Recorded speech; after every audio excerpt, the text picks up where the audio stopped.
Sur cette modélisation de l'accident, on peut voir le camion.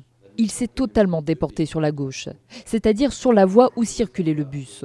Autre constatation sur la chaussée, des traces de frein. Des traces de ripage et de freinage visibles au sol, à l'arrière du poids lourd, laissent supposer que le chauffeur a tenté en vain de redresser la trajectoire du camion qui roulait à une vitesse dont les expertises en cours permettront de dire si elle était ou pas adaptée à l'état de la chaussée. Quant à l'embrasement a priori rapide des véhicules, les enquêteurs ont désormais une première réponse. Avec le choc, un objet métallique a perforé et traversé la carrosserie du camion, éventrant son réservoir de carburant situé derrière la cabine.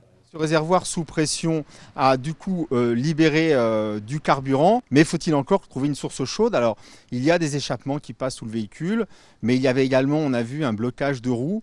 Peut-être que ces éléments ont apporté l'énergie calorifique nécessaire pour embraser le carburant. Retirées de la route hier, les carcasses ont été évacuées vers un site de la gendarmerie afin d'être expertisées.